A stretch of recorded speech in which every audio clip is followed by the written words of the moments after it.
you one thing, if a little green man pops out of me, I'm shooting first and asking questions later. You are on the verge of destroying the entire universe. Welcome to the Strange Podcast with Sam and Logan.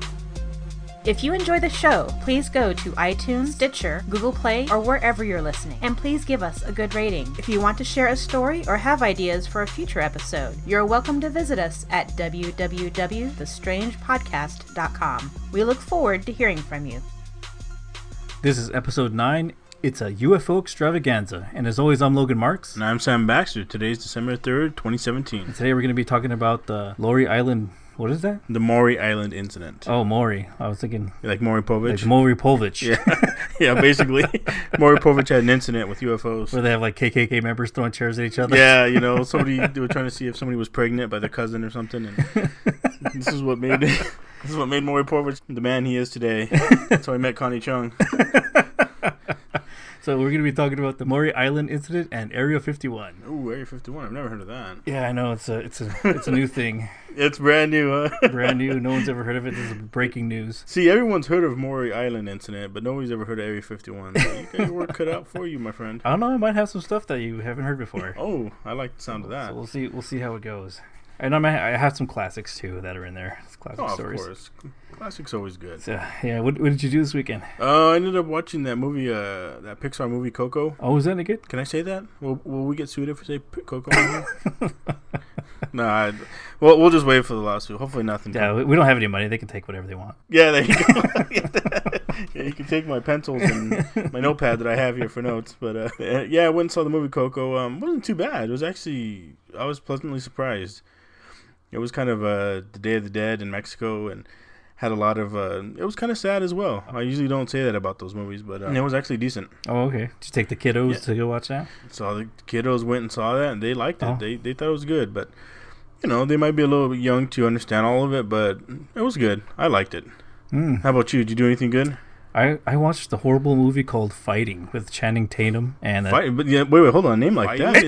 That's beautiful. Like, I feel like that should win Oscars and Emmys and everything with a name like that. They should have called it Generic Movie Number 5. Generic Movie Number 5. What was so generic about it? I mean, a name like that, you can't go wrong. But I got to hear this. Well, you know, it had Terrence Howard in it, so I thought, you know, he's been in some pretty good stuff. Yeah. You know, so I'll give it a chance. It was on Netflix, you know, it was free. Sure.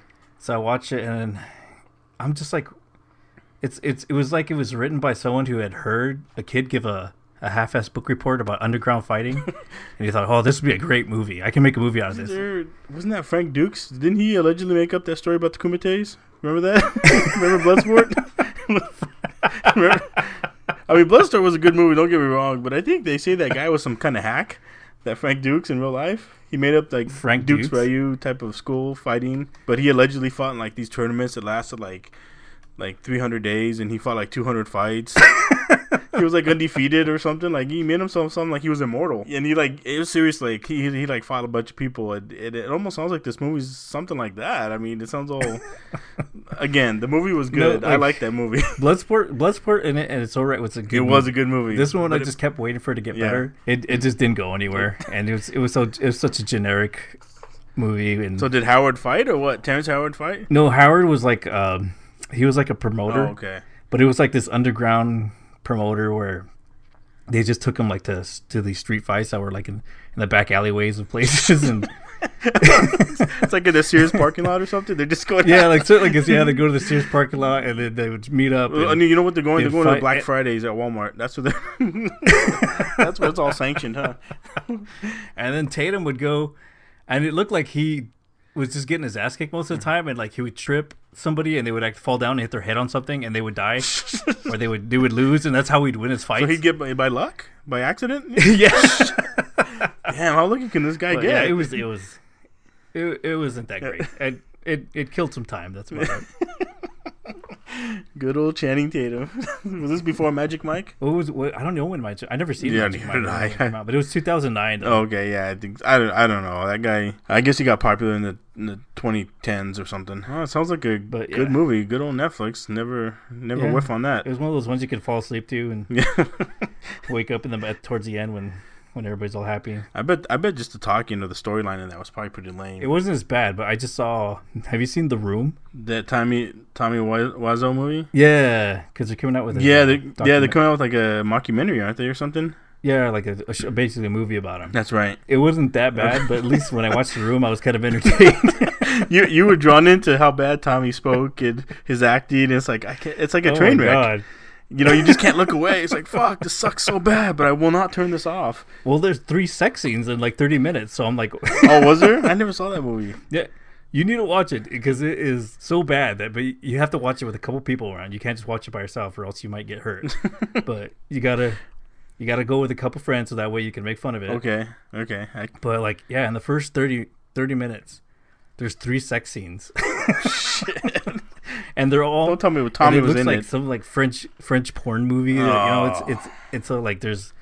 It's just so bad. You can't look away. Oh man! And don't tell me Tommy was involved in them, was he? Oh yeah. Oh fuck! I don't know if I want to watch. And then like some of the sex scenes, they took like clips from the first sex scene and they put it in the second and third sex scene. Holy shit! Was it with the same girl in the same and on all of them? Yeah. Oh, God. It was. I think Tommy was in it twice, and then like his friend that was in there. Was in one of them because like the girl was cheating on Tommy. On Tommy, yeah. Oh, who would cheat on Tommy? I don't know. I can imagine that. Well, I should say who would sleep with Tommy, but anyway. Okay, I gotta check that out because I heard that was coming out this weekend, and I need to see The Room because I heard it's just a cult classic, kind of basically. Yeah, you could. I looked it up on YouTube and it was there. Oh, is it the full movie? Yeah. Okay. And it has a Spanish subtitle so you can understand. Oh, perfect. I'm glad. The one thing I did hear about that Tommy guy is I heard he's like super secretive about his identity. Like you don't know his age, you don't know where he's from. Yeah, he's pretty quiet about his personal life. Hey, there's nothing wrong with that. That's nothing. That's okay.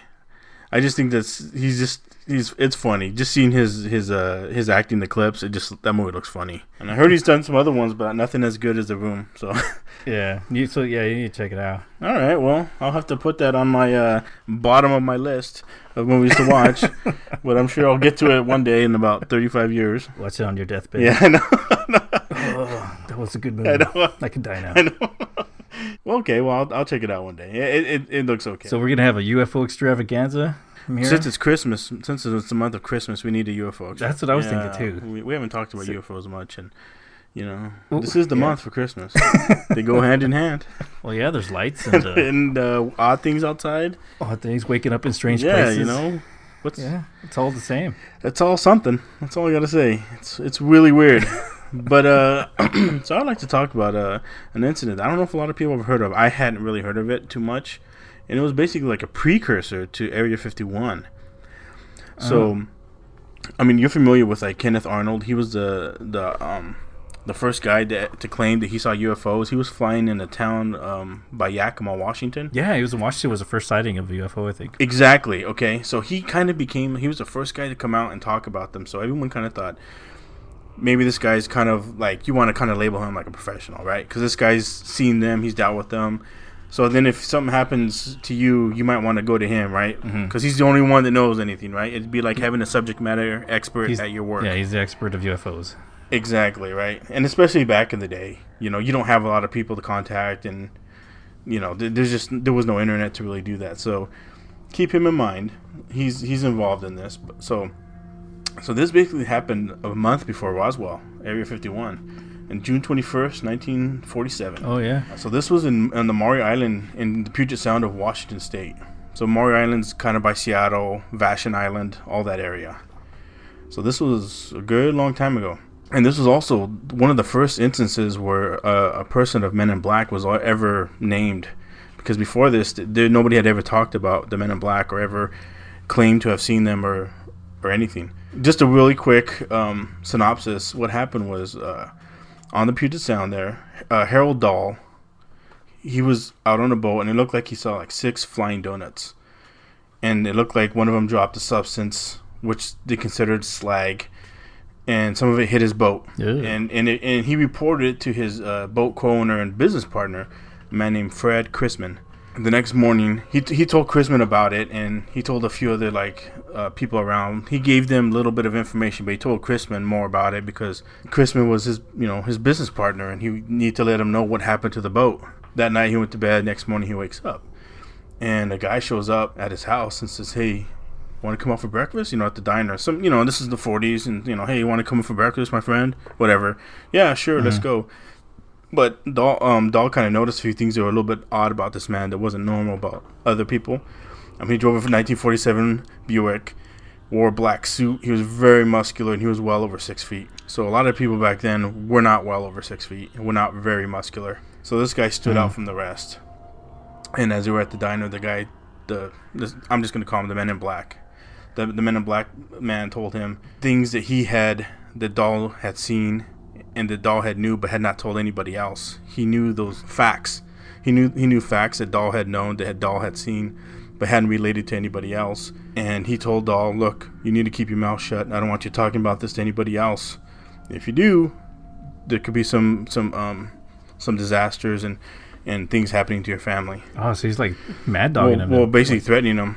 Yeah. She's like telling him, just keep your mouth shut. So later on, as every time investigations went on and somebody important came and talked to Dahl, he always claimed it was a hoax to them. But more about what fell. So in more detail, that Dahl, that was like kind of the what I explained was basically the gist of what happened. But the details that Dahl knew and what he had told Chrisman, but he hadn't told anybody else, was basically it was Dahl on the boat, his teenage son, 2 other work members, and the family dog. And they were salvaging the waters for logs. That's what they did, was they collected them and sold them. And they saw 6 huge donut-shaped objects overhead. They just came out. They looked about 100 feet in diameter, had a bright metallic appearance, and 5 objects were circling a 6th one, and the 6th one looked like it was like messed up, like it was kind of not working right, not functioning right. So they were like defending it, kind of like surrounding it? Something, yeah. He wasn't sure, but all of a sudden, that 6th one that was kind of messed up, there was an explosion on it. And that's when all the slag discharged, and some of it hit his boat. It injured his son, and it killed the dog. Holy crap, really? Yeah. One of the other donuts-shaped objects went up to that sixth one that was malfunctioning, and it seemed like what he said was it looked like it kind of jump started it. It got it like working. It did something that like just all he could say was like it jump started it, and then they all shot away. That was the information that the Men in Black knew. He knew all that stuff that that Dahl had not told anybody else. So now we get to Kenneth Arnold.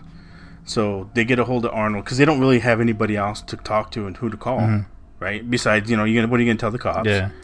Well, yeah. So who do you go to for that kind of stuff? Yeah, especially in 1947. Kenneth Arnold was the only one who had said anything before that. So Arnold flew to Tacoma.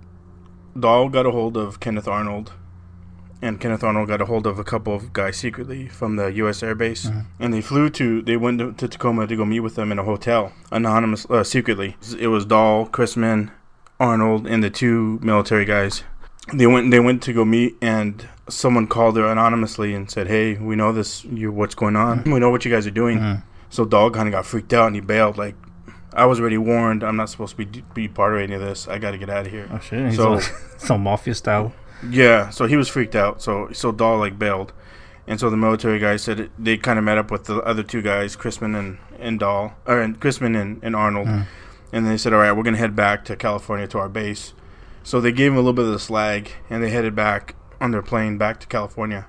But shortly after their takeoff back to their Hamilton field, their plane went down and crashed. Oh, crap. So the 2 Air Corps officers were killed. The military and FBI did investigations, and they said that there was no sabotage involved. And the FBI also said that there were 2 other people on board that survived the crash.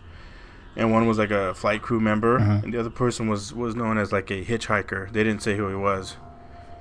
But those 2 survived. A hitchhiker? Yeah, like just some guy that they didn't want to name. So they said, "Oh, he was like a hitchhiker guy. He just got on with them," which doesn't really make sense. Get on the plane? Yeah, he was on there with them. Sort of hitchhiking. Yeah, I know. Plane guy. Yeah, I know.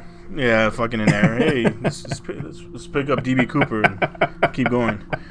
So So the Air Force denied that there was no secret cargo, but they later admitted it. They later admitted to investigating the incident. Dahl and Chrisman and Arnold met back at the hotel because Chrisman said, "Hey, I got some news to tell you guys." So Dahl came back and he told them that the plane had crashed and the 2 servicemen were killed. And then again they got another phone call from someone anonymous from the Tacoma Times.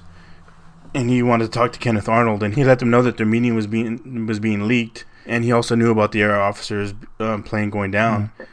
But what he told them was their plane was shot down with a 20 millimeter cannon. What? Yeah, that the plane was shot down, and also another Marine plane earlier, like a couple weeks earlier, had went down by Mount Rainier, and it was also shot down by the same cannon. So this person was leaking this information. Those airmen were killed. They were blown out of the sky. So later on, the anonymous caller was identified as Paul Lance from the Tacoma Times, and he knew of these investigations by the military.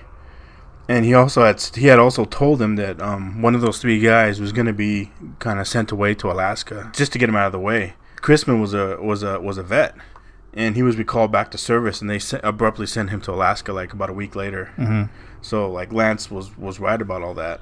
So Chrisman got sent away. Dahl was always admitting that it was a hoax, saying no, we joked it. And so Arnold was kind of by himself. And so Arnold's like, I can't finish this investigation. I'm just gonna head back home, back to Idaho. He had some of the slag sent to him before this. Yet it got stolen. It got stolen, so they never had a chance to like analyze and see what it was. Allegedly, he sent some off to somebody in Chicago, and they said that they couldn't determine what it was. And they sent it back to him, and that was got stolen. There's like unearthly compounds or elements in it. Just something they couldn't identify. That's all they would say. They wouldn't say it was unearthly. Okay. They would just say it was unidentifiable. Right? That's a safe. We just don't know what it is. Yeah, I'm not saying it's out of this planet, but it basically is. So he decided, like, I'm gonna go back home. I'm just gonna head back home. And as he was flying home, and he was a pilot too, and he was heading home, his engine froze in midair, and he was going to crash too, but he was able to maneuver and land safely. So he averted, getting killed. So does he think that somebody sabotaged his plane? Yeah, because he allegedly he had flown, like, did one hop, and he was like by Spokane. And he was fueling up again, and as he was fueling up, then he got in his plane again, and that's when that time his engine froze in the air. Oh, so it was as if maybe somebody had. So did he see anybody, or was it like, did he know? He didn't see anybody. Nope, he didn't see anybody, and he probably wasn't even thinking of it. Right, he wasn't looking for it. Yeah, he's probably just sitting there like, oh, I got to take a shit, and goes to the bathroom, comes back. Yeah, exactly right. Or I'm gonna go inside and get some peanuts. Just that was it, and he came back, and his something was wrong with his plane. He was able to take off, but. It was definitely gonna crash. So luckily he averted death there. Just a few couple things that were weird was that, like, Paul Lance, the Times reporter that had leaked the information, he died 2 weeks later, mysteriously. Oh wow! And the paper, the Tacoma Times, which had been in business for over 40 years, went out of business as well. Went out of business? Like, what year did it go out of business?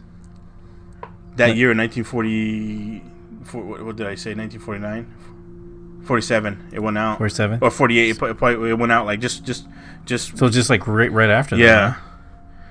It went out of business and it had been in business since like 1903. So it'd been in business for like over 40 years, and it just went out of business. That is weird.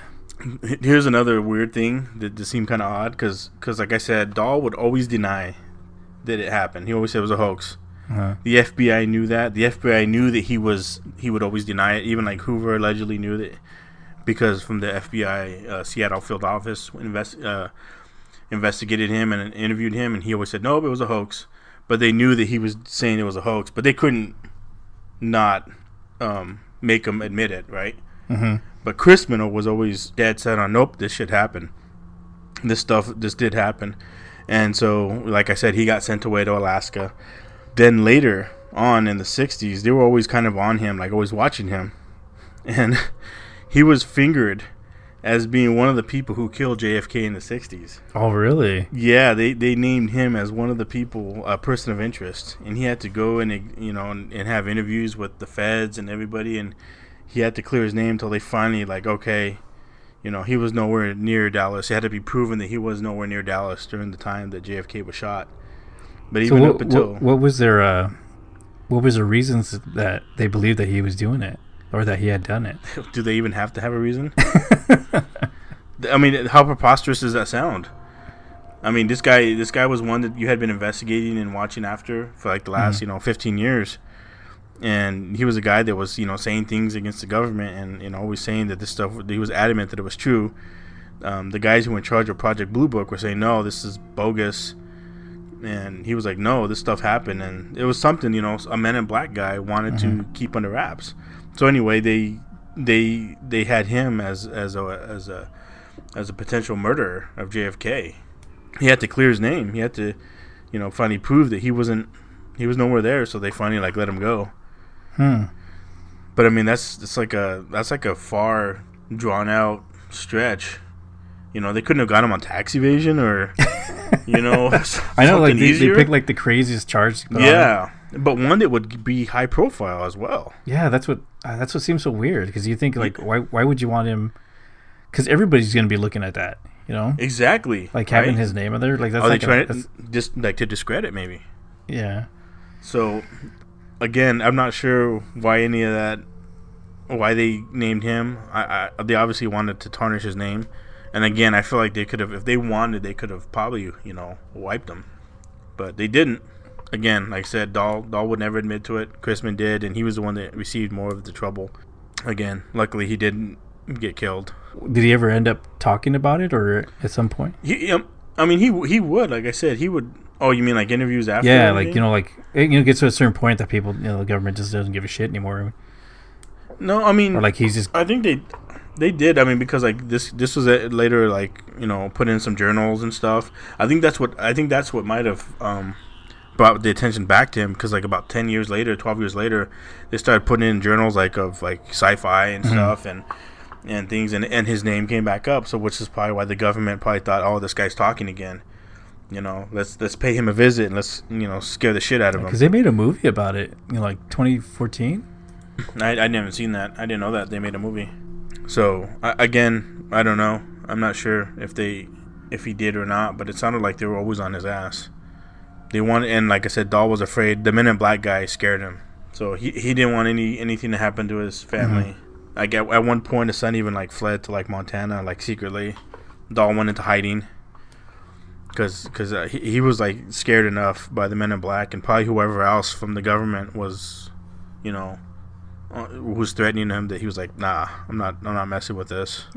Not too long later, about a month later, we get to your topic of Area 51. So I got a couple people asking. I got one listener. His name's Will. So shout out to Will. And he wanted me to talk about Area 51. What's up, Will? So here's the story. The story goes out to Will. One of the stories I have, it comes from an old Coast to Coast show that aired in '97. And in the middle of the broadcast, the host, Art Bell, he received a call from a man who claimed to be a former employee at Area 51. Yeah. Hey, you remember this one? Yes, okay. I do. Okay, so the caller, he tells Bell that he had been discharged for medical reasons, and he's no longer employed. But because of what he knows, he says he's been on the run across the country trying to get away from the government officials for the last week. And the caller says that he believes that he doesn't have much time to stay on the phone because they're going to triangulate his position. So Bell, he asks the caller, he's like, go ahead and relay the information quickly. So, the caller proceeds to tell him some of the secrets that he knows. He claims that Area 51 is not full of aliens, but is a facility filled with extra-dimensional beings. In the early space programs, when they made contact years ago, that's when these beings started infiltrating the government. So he goes on to say that the extra-dimensional beings, they infiltrated the military. A large number of them have gained control of top-level positions, and at that point, you can hear the caller. He starts kind of losing control of his emotions, and he's starting to break down a little bit. You can tell he's getting scared. So, but he continues, and he says that the beings that are trying to bring destruction upon the Earth, that they want to drop the world's population to how much? To how low? He didn't say. It was probably like 10%. That's what I'm thinking, because he says that the government knows about it, and they know about it. And they're allowing it? He says that the government knows that it's going on and does have the ability to help mankind, but by moving like larger populations into less dangerous areas, but they don't want to help because they believe if they can have all these extra people dying, that the government will have a smaller population to control. Okay. So at that point, I've heard that before. Yeah. So it's pretty common. Yeah. The caller begins to start crying, like he's like weeping now, and Arbel tries to console him, and it's, you know, he's like telling him, it's like, oh, you know, everything's gonna be okay, and all of a sudden, the radio broadcast goes silent, like dead air. Like they were knocked off. Yeah. So like, and then minutes later, Bell returns on the air saying that the radio station is now running on their backup system, and that something or someone had taken them off the air. Did they ever find out what it was? He never did. I saw some YouTube video where they had a couple callers claiming that you know, hey, I was the guy that called, because when he went off the air, like the guy never came back on, and he came back and he was trying to tell people were calling in, and he was telling us, like, you know, we're running on backup. We're running on backup systems, and we don't know what happened, and basically whatever we were talking about, somebody didn't want people to hear because the whole thing was knocked out. So did they ever find out what happened to the guy? Like I said, there's a couple people that called and said that they were the guy, and I think he had a few people that he interviewed, but you know, there's people that claim that, you know, it was him, but there's other people that, you know, would claim that in the interview that it didn't sound like the same guy. You know, so like it's kind of like it's up in the air. People are like up in the air about if they ever found out who it was. Huh. So the guy so allegedly somebody called back and said, "Hey, it was me." A few people did that, and some. Yeah, you know, because did any of them sound believable? Did any of them seem like it was him? Well, the weird thing is, like, when they call, like, I mean, how are they going to get the whole radio station to just go blank? You know, just how are they going to knock it out? Knock it off service? Yeah, that some guy, that'd be a big thing to do. Yeah, some guy was gonna, when they asked him that, he was just like, "Well, I just got lucky." Just got lucky. Like, yeah, like it just happened, and it scared me too. And you know, he's just like, so you know, I hung up really fast because I thought, you know, what was going on. It's weird. But yeah, but I don't think they've ever found it. Okay. Found the guy who did it. Okay. Or even if they did, nobody really believes if it's him or not. Sure. So Area 51's been around, you know, for a while now, and to this day, it still creates an air of mystery. We hear stories about alien sightings, you know, aggressive military guards barreling down on unsuspected visitors, and the remote base in Nevada does have its alien conspiracies, but there's reasons why. I mean, there's actual logical reasons. Okay. Because in the 1950s, the U.S. was conducting a lot of low-flying recon missions over USSR. Okay. So this was a pretty dangerous situation, flying in that low level. Sure. And the chances of planes being spotted and shot down were high, you know. So in 1954, President Eisenhower authorized Project Aquatone, which was to create a top-secret, high-altitude recon aircraft. The project needed a home. It needed someplace that was remote, hard to get to. Mm-hmm. So they looked around, and Area 51 was a perfect fit. So in the summer of 1955, sightings of unidentified flying objects like went through the roof, you know, in Nevada.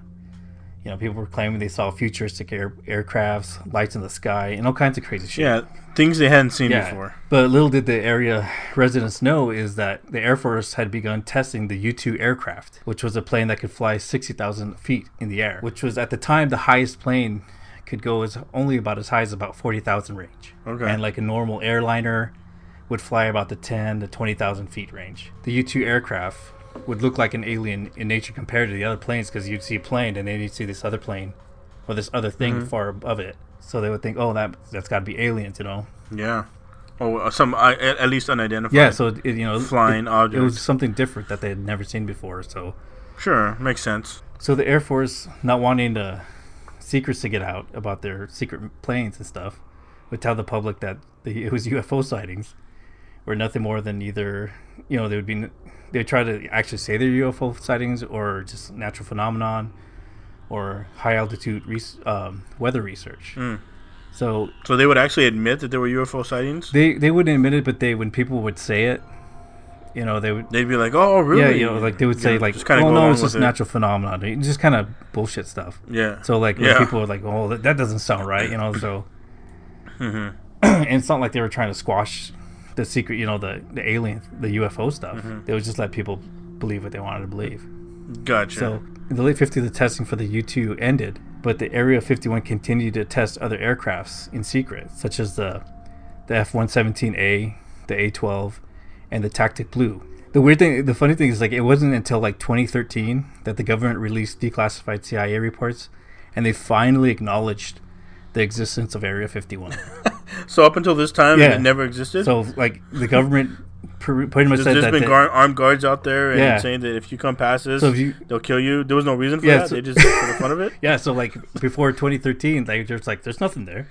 I don't know. Yeah. Just don't drive here. Don't drive. Get the fuck out of here. There's nothing to see. Yeah, don't drive on our dirt. We will kill you if you drive on our dirt.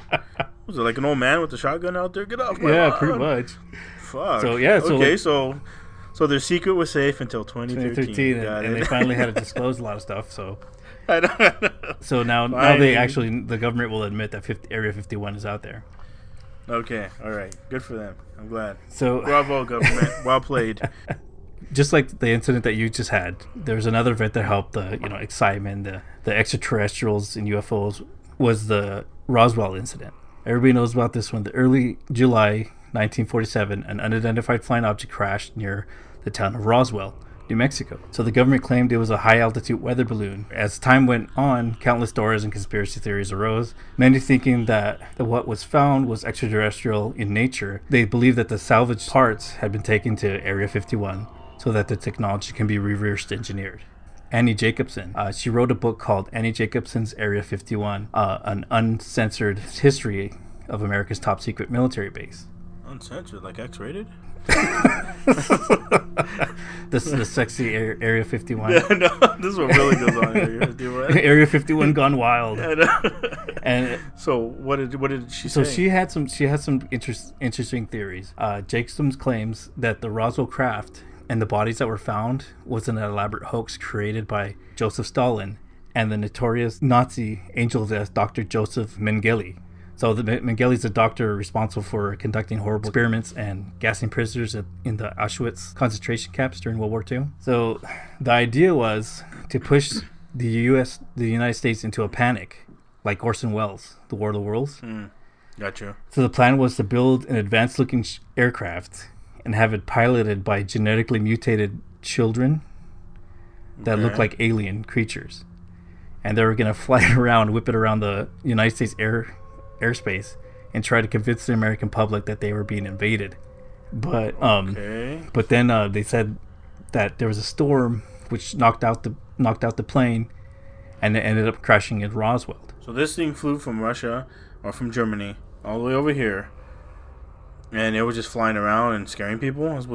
Why wouldn't it have been over the eastern seaboard where more people lived? I mean, especially coming from Western Europe. I'm assuming it flew from there, jumped the pond, and came across from New York or whatever, the Carolinas. But why didn't anybody there see it? It seems like nobody saw it, or if they did, maybe they just discounted it. And then they said, fuck it, everyone lives here, millions of people live over here, let's just go to the desolate part of the United States. Why didn't anybody there see it? It seems like nobody saw it, or if they did, maybe they just discounted it. Well, they're not going to go to the East Coast because they're coming from Russia. So that means they're going to come through Los Angeles area and go east into Nevada and like New Mexico. And fucking fly over there, and we'll try and scare some ranchers? I don't know. I don't know. I know it's a weird theory, but I just thought it was a funny one. Fuck.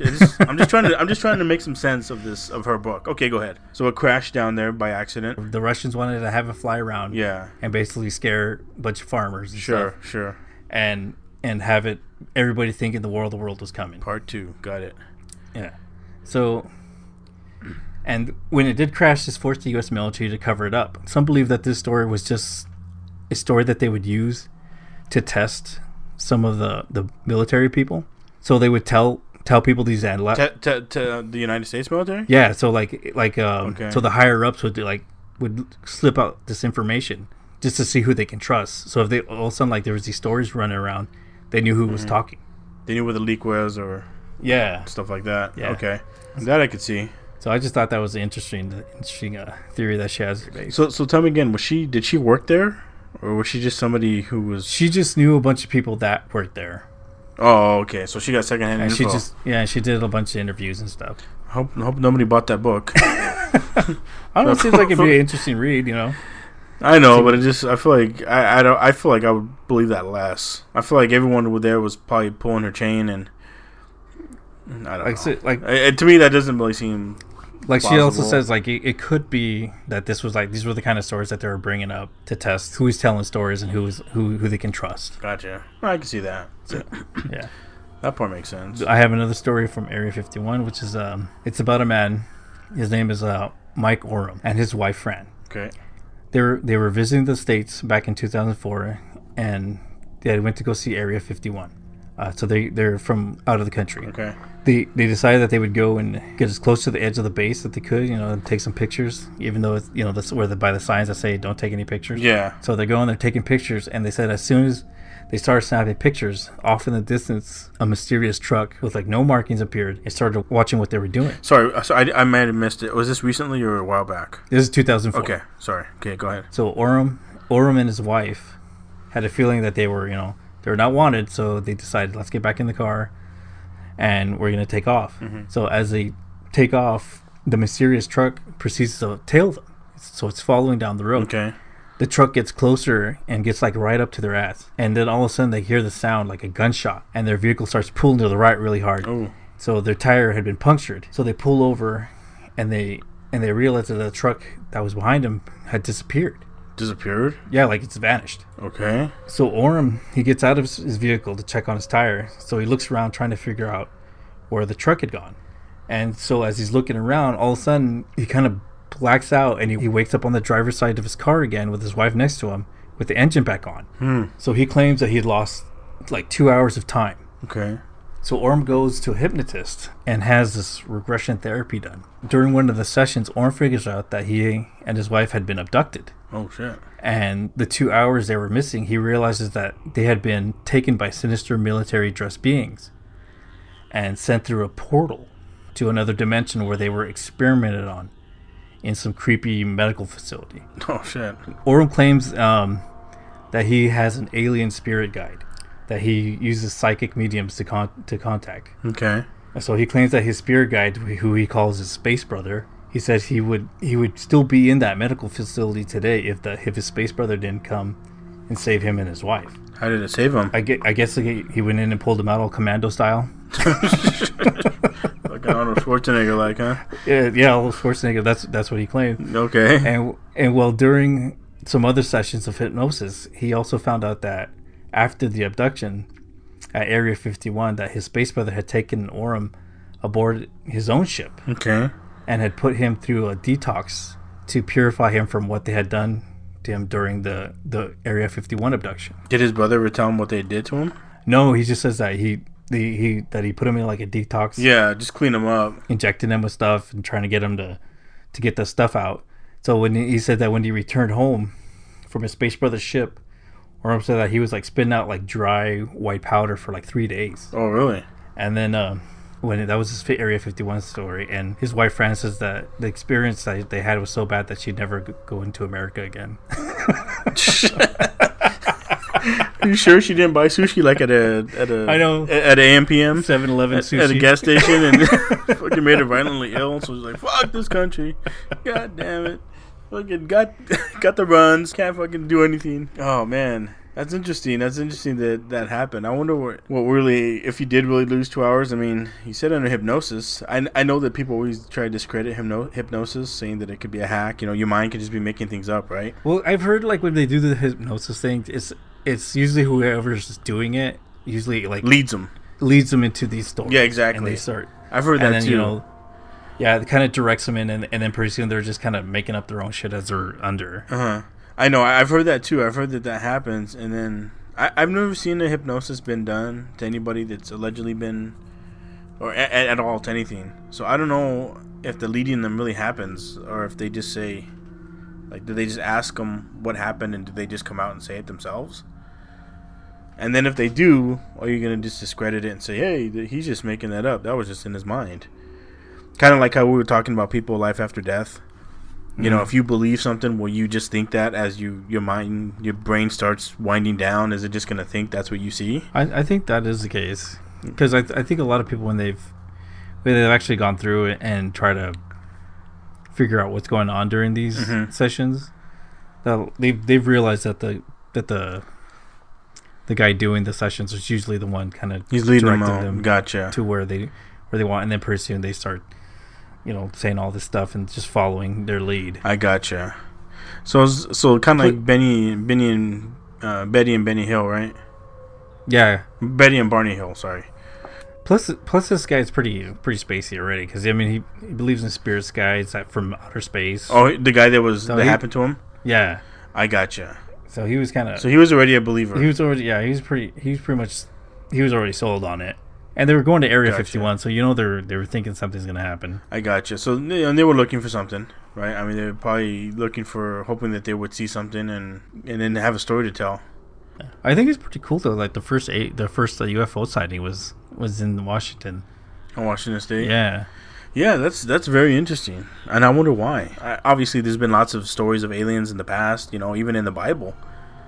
Have you noticed that they've always kind of thought the aliens, if you dissect it from that point of view, there's a lot of places like that they could say the aliens did exist. Like they think that Moses, remember when he went to go talk to God, and he went to an area where it was real bright, and all he saw were lights, and he couldn't, remember that's the only time anyone's was ever allowed to see or talk to God. Yeah, because he was he had to go high up in the mountains and stuff. Exactly. And they think he went on a spaceship. They think he was on a ship, and to him it was just like bright lights and everything. He didn't know what it was.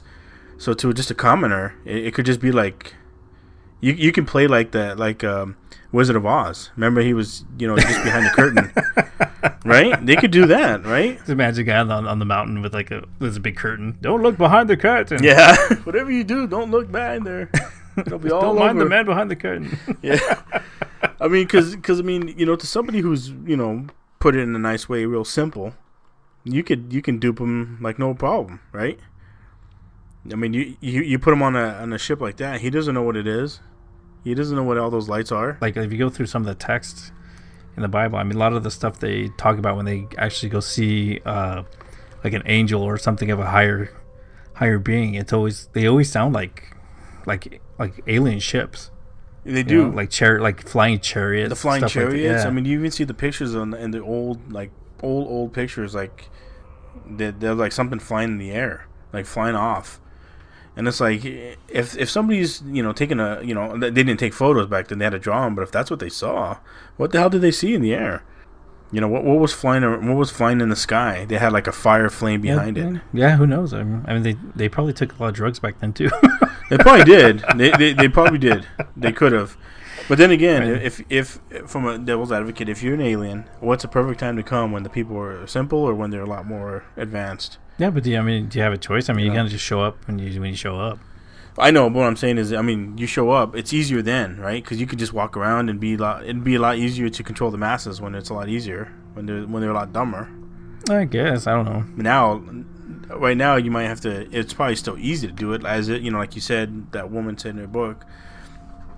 Or I'm not the woman, but if they want to say that, like, if they're trying to control us. They can just do it now through technology. Just like the movie They Live. Remember we talked about that? They could just, have subliminal messages and things. Or anybody would. Or if they've taken over the government, right? They could just be entrenched in the government. Any species with, like, advanced technology, I mean, to us would, appear to be a god. Exactly. That's and it makes it easier for them, right? It would just be a lot easier. Just look. Well, like I mean, if they can even the fact that they can even get here would mean that they're like way beyond our technology. Yeah. So it didn't matter if they came now or 200-300 years from now. Yeah, we're still gonna be dumb compared. Yeah, exactly. Yeah, we got nothing on them. I wonder if we will ever know one day if there really is what the truth was behind those little green men that they found in Roswell, New Mexico. Well, I kind of liked your theory that it was like some mutated human beings that they just put in a ship. They could have like shipped it over there and then just have it fly around. Yeah, but who was flying that ship then? Well, I guess they were they were intelligent enough to fly the ship.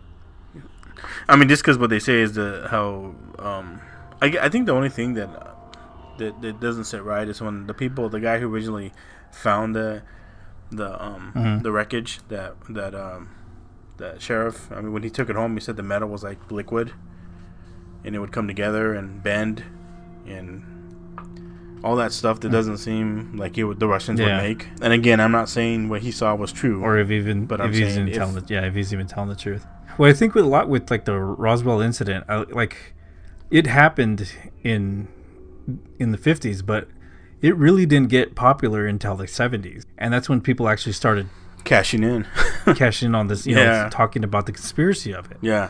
So, like, I mean, that's a lot of time to go by before just a lot of bullshit go through, and people just making shit up as they go on. Well, was it that they were not, that it didn't gain any popularity, or was it just, it was probably just published in certain magazines, but how were they going to get that all to the masses? Until like maybe the 70s, when news and radio became really high prominent, and maybe in the 50s, they had news. They did have news, but I don't think they would have broadcast that on there. I mean, could it have been more where the government's like, nope, it's more restricted. We're gonna remember like Good Morning Vietnam. There was things he could say and things he couldn't say. Yeah. Well, I think a lot of it was like there were things that happened, but I think after a while it just became blown out of proportion. Yeah, I can see that. You know how you talk about, like, if you're with a bunch of friends and you see like a fight, and all of a sudden, like, it was just like two guys and one guy just got knocked out with one punch, and then everyone tells a story. They make it sound like it was it's always different gladiator fight that went on. Sure. It could have been. Yeah, it could have been just that weather balloon that the government changed the story to. Remember? Yeah. Well, I also remember like a documentary that they had. I think it was on Discovery Channel or History Channel, where they were talking about they were dropping these dummies. Mm-hmm. Oh, that's right. Yeah, like testing them. Yeah, high altitude, low orbit, halo, high altitude, low orbit type of stuff. Yeah. Yeah, that's right. They were doing that.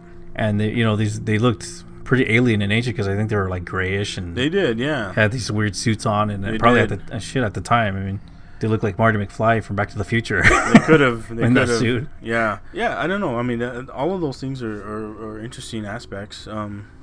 Again, I don't know if we'll ever know. If anybody, if in our lifetime we'll ever know. I mean, it'd be cool eventually, because I mean, I think there's aliens out there. I don't know if they visit us or not, but I think it'd be kind of cool if it happened during my lifetime. I would be ecstatic if all of a sudden, like, all the news and they had like all the ships up there, or like something came down and went to the White House and started talking. Yeah, I just don't think that we're the only ones out there. I don't either, but I think it's just difficult to get to each other. So much space out there. Yeah, it could be. Unless they're, like you said, they're so advanced. What if they could just, wormhole? What if they got a base on the backside of the moon, like people claim that they do? Right? There's all these stories, man. That's why we never went back to the moon, because we were warned not to come back. That's right. A little alien with a shotgun. Get off my dust, you pieces of shit. Yep. Yeah, I don't know. All that's, and then you remember hearing about Bob Lazar? He was the one who had allegedly worked for Area 51, and he said that he was part of the team that was reverse engineering a lot of the technology. Yeah, I think I read some of his stuff when I was researching this stuff. Yeah, he was one that said that was said to have. He claims that he reverse engineered a lot of the technology, and he was working on a lot of the stuff, and that it was true, right? Again, until somebody like in District 9, a ship comes from fucking outer space and hovers over the city, nobody's gonna believe this shit. Yeah, that's what I'm waiting for. It's gotta be something like that. They come down and they actually show up, and they're on the news, and they're. Yep, that's all there could be. They're shaking hands with the first lady. Yep. That's all it can be, man, because nobody's gonna believe it otherwise. It's gonna be fake news. We all know there's lots of fake news out there, so you can never tell. All right, looks like we're coming towards the end of the show. All right. Well, I'd like to at least say to all of our listeners, thanks. We finally got over 1,000 downloads. Oh, that's right. We got 1,000 downloads. Yeah, party time. I think I'll have some Kool-Aid later. I think I've earned it. But that Kool-Aid. Yeah, but thanks to all of you who are listening. Hopefully we're not too shitty for you guys. But we thank you for at least 1,000 downloads. So, woohoo! Yeah, thanks everybody for listening. And I also want to give a shout out to my boy Drew in Florida. Thank you for the Roswell, New Mexico memorabilia. He sent it to me, so cool. Thank you. Thank you. It goes well with the topics this week. We're going to take off, so have a good morning, evening, or night. We'll see you next week. Until then, stay strange. Love you all, guys. Take care. Bye. If you enjoy the show, please go to iTunes, Stitcher, Google Play, or wherever you're listening, and please give us a good rating. If you want to share a story or have ideas for a future episode, you're welcome to visit us at www.thestrangepodcast.com. We look forward to hearing from you.